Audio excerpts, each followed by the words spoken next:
I am on my way to sit in a sensory deprivation tank. So this should be interesting. Over the last few years, I've really gotten into meditating. There's the mental clarity and the focus aspect of it, but there's also a bit of a spiritual aspect to it. You know, you don't have to be Buddhist to get a spiritual experience out of meditating. When you practice a mindfulness type of meditation, you really begin to see the thoughts that occur in your head, and it helps you in a lot of ways. One way it helps is just to help you to not judge yourself too much, just to say, like, look, there are thoughts in my head, and I don't really have any control over them, and I don't know whether it's just this mess of neurons that I call a brain, just firing wildly and creating all these crazy ideas, or if it's something else. You know, a lot of people that are more spiritual, they believe that our consciousness is actually part of an overall shared consciousness throughout the universe. I've read a lot of things and seen a lot of videos and talks about how being in a sensory deprivation tank helps you to kind of tap into that sort of subconscious stuff, whether it's local and only in your own head, or whether it's out there shared with the world. So I'm going into this experience of this sensory deprivation tank open-minded.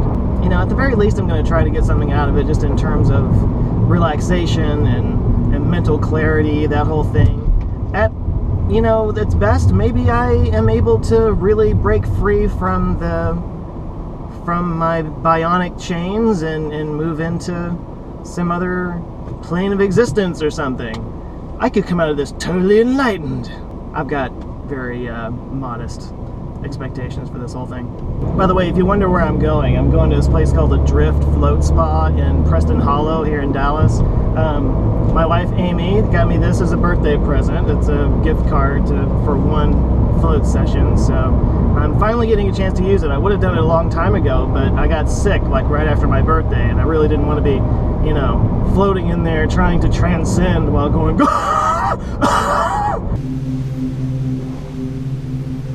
Alright, so I'm here. The first step is getting out of these clothes and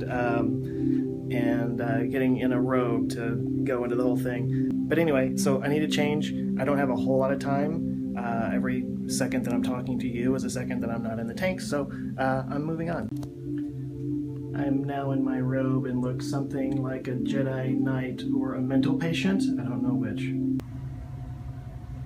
They've actually got a signed Shepherd Fairy print. That's kind of cool.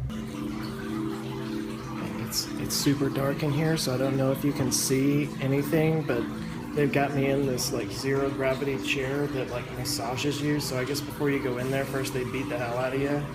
Actually, this is super crazy and relaxing. It's kind of like being massaged by 100 like tentacles.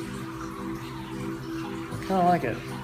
Now that I've been licked by the tongues of 1,000 camels, here's where the float thing actually happens. Basically, you start with a shower. Let me get back so you can see this. You got a little shower here, and you have to go in there and you got to clean yourself off as much as you possibly can, because this water in here doesn't get like refreshed or anything, because it's got like 1,200 pounds. Is that right? 1,200 pounds of Epsom salt. So the idea is that you actually do float because it's so full of salt. It's not very deep, just very shallow, and it's got a little, I'm sorry, this is kind of weird, but then it's got a pillow right there and some buttons, or a red button if you really get into some trouble for some reason. But yeah, that's where I'm going to be in for the next hour or so.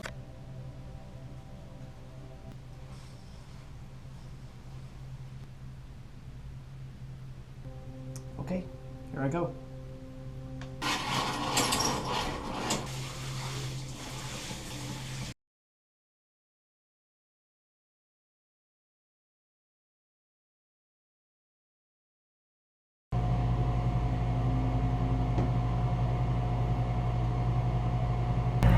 So I just finished and I took a shower when I was done. I didn't get that on camera. You're welcome for that. I feel really drained.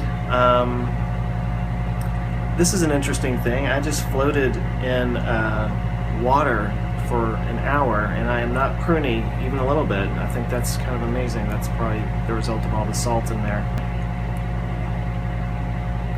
Well, I can't sit here forever. I'm just kind of getting my head back together, so I'm probably gonna go get something to eat and talk about the experience there.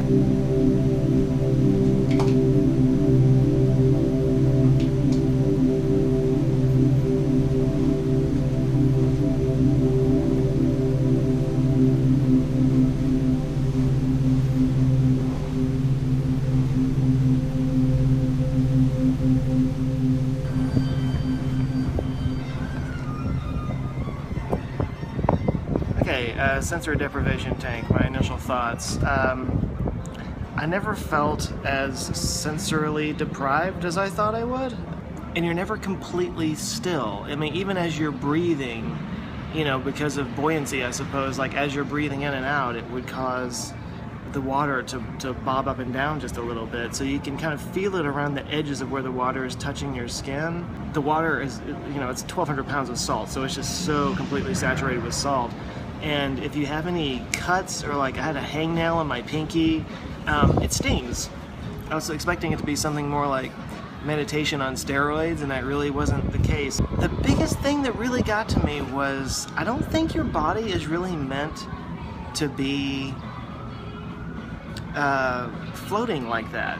But like, it really bothered me while I was laying there. Like my neck just felt really stiff. I would push my head back to try to relax those muscles in the back of my neck, but they never, see, it still feels stiff. I wanted to all just kind of float there and have no sense of connection to my body whatsoever, but I felt a constant connection to my body the whole time because I was trying to adjust and get just right, and it just never really was quite there. You know, I said I came in open-minded, but I really had high hopes that this would be like a really, you know, transcendental experience or something, and it really wasn't. I've had better experiences just with regular meditation.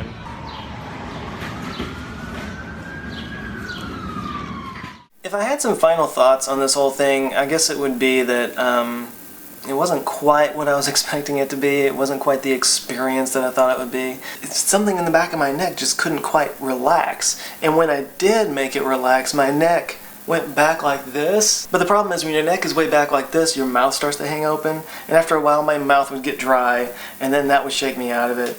I felt even more connected to my body than when I normally meditate, because there was just all this stuff that was unusual for it. But I would probably do it again. In general, I don't like to judge something based off of the one time that I've ever done it, because the first time you do anything, you don't know what to expect, and there's a lot of just adjusting to it. Have any of you ever done a sensory deprivation tank or a float tank experience, and what was that like? I'd love to hear about it. Whether you do a float tank experience or a sensory deprivation thing or not, I really would like to encourage everybody to look into meditating, even if it's just 10 minutes a day, even if it's just sitting down for, you know, a few minutes in the afternoon and just learning to find that center and that place in your brain. It really helps with clarity and focus, and it helps you to come to realizations, I think, a lot easier than you do otherwise. Because at some point, we all got to get out of our own brain. So thanks for taking this ride with me. I hope that you got something out of it and learned a little bit about the whole experience, and maybe gave you enough curiosity to try it yourself. If this is your first time watching, I encourage you to subscribe if I earned it. I come back every Monday with cool, thought-provoking videos to enhance your perspective on the world. If you found this at all interesting, share it on Facebook and Twitter, and for the rest of you, have a great week. I love you guys, and I will see you soon.